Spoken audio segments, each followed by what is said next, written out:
Olá pessoal, nessa aula de hoje eu vou mostrar para vocês como fazer a instalação do SQL, né? Qual versão baixar e também depois a testar, ver se ele está funcionando corretamente, tá?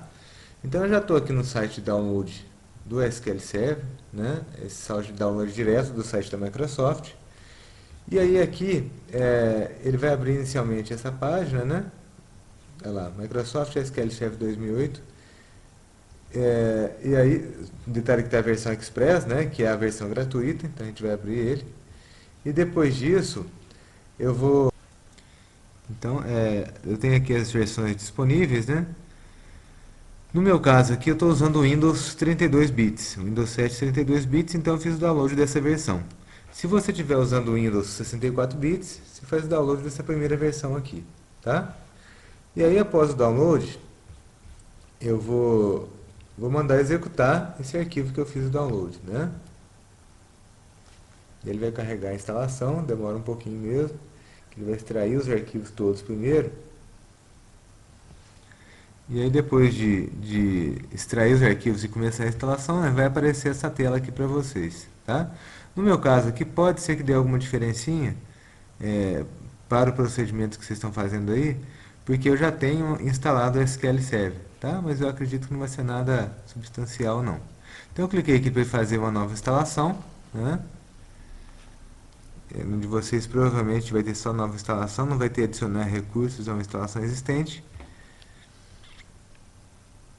E olha lá, ele está fazendo aqui ó, a checagem, né, verificando se tem alguma coisa que está com problema. E aí depois dessas validações, né, nós vamos avançar aqui, aceitar os termos da licença, que senão ele não consegue, ele não deixa você prosseguir. Tem alguns recursos que eu posso instalar, não, questão de replicação, de conectividade de cliente, mas eu não vou nem me preocupar com isso agora, porque não é o nosso foco, né? Só mostrar o próximo passo aqui que é importante, que é onde ele pede para colocar o nome da instância, né? No meu caso aqui, ó, eu já tenho uma instância, ou seja, eu já tenho uma versão, já tenho um servidor executando nessa máquina, tá certo? No caso de vocês, quando vocês forem instalar, vocês podem deixar a instância padrão, que vai ser SQL Express.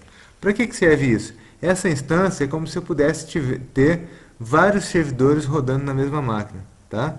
Então eu tenho um computador e eu tenho 3, 4, quantas instâncias eu quiser rodando no mesmo computador, tá certo? Então é só deixar a instância padrão e daqui para frente ir avançando até o final, até chegar à conclusão do processo de instalação, tá? Só observar aqui que caso você queira renomear aqui, né, criar uma instância nova, esse nome aqui é o que você tem que mudar, tá? Um outro detalhe também é o diretório da instalação do SQL Server. Isso aqui é importante porque os arquivos de dados ficam armazenados nessa pasta aqui, tá certo? Então são os únicos detalhes, do resto não tem nada demais com relação à instalação em si do SQL. Bom, agora eu vou lá no Visual Studio, vou abrir o meu Visual Studio aqui, para mostrar para vocês como que eu posso fazer a verificação se o SQL foi instalado corretamente ou não, tá certo? Olha, eu tenho duas possibilidades.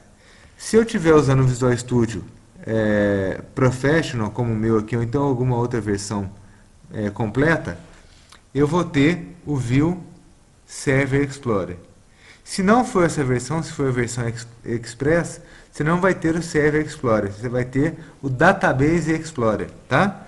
Todos dois vão resolver o nosso problema aqui, que é o que? Criar a possibilidade de criar um banco de dados novo, tá certo? Então, no Database Explorer ou no Server Explorer, eu vou ter aqui os Data Connections. Vou até remover isso aqui para não confundir vocês. Então, eu vou ter o Data Connections aqui que está vazio. E aí eu vou clicar com o botão direito nele, ó. Aqui, na verdade, gente, essa janela aqui, Server Explorer ou Database Explorer, eu já posso usar ela para criar um banco de dados no SQL Server, tá? Ou seja, ele seria o meu front-end do SQL Server. E aí eu vou dar o botão direito aqui, ó, Create New SQL Server Database, ou seja, já vou criar um novo banco de dados aqui do SQL Server. O que ele me pergunta? Qual que é o nome do servidor, tá? Então, o meu caso aqui, eu vou colocar ponto, barra invertida, SQL Express. Por que isso? Aqui, ó, em vez de ponto, o que eu devo colocar? O nome do computador, tá?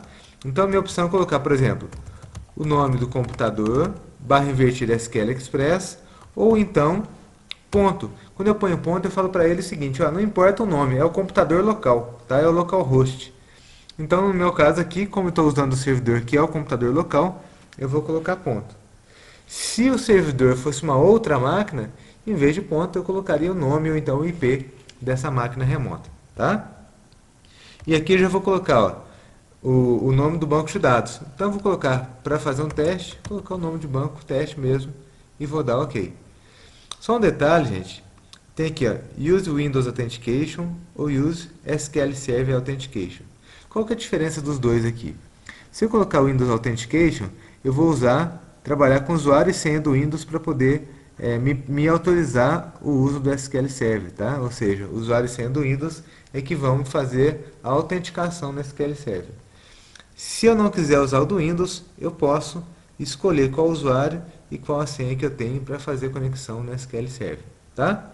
No nosso caso, como a gente não quer entrar muito em detalhes do SQL Server, e sim enxergar como que eu trabalho isso dentro do C Sharp, eu vou usar o Windows Authentication, que ele vai trabalhar sempre com o usuário e senha do Windows. Ok? Então, meu banco de dados chama teste, vou dar OK. E ele vai demorar um pouquinho, que nesse momento ele está tentando se conectar ao servidor, que é a nossa máquina local, e já está criando o banco de dados. Se ele apareceu aqui do lado esquerdo, o meu banco, ó, tá vendo? Rafael-pc barra SQL Express ponto teste ponto dbo, ou seja, já criou meu banco de dados teste aqui, ó. Se eu clicar ao lado dele, eu já vou ter a possibilidade de criar uma nova tabela, ó, né, clique no botão direito, de criar uma nova tabela, já tenho as views, já tenho as procedures e tenho tudo mais. Então, ou seja, já conseguiu criar o meu banco de dados no meu servidor, e isso quer dizer que meu servidor está funcionando, tá certo? Na próxima aula, então, a gente vai criar um banco de dados realmente, com as tabelas e tudo mais, e fazer a abertura desse banco de dados no C Sharp. Tá? Então tentem fazer a instalação do SQL Server, criem o banco de dados para ver se está tudo ok, e se tiver alguma dúvida, entre em contato comigo, por favor.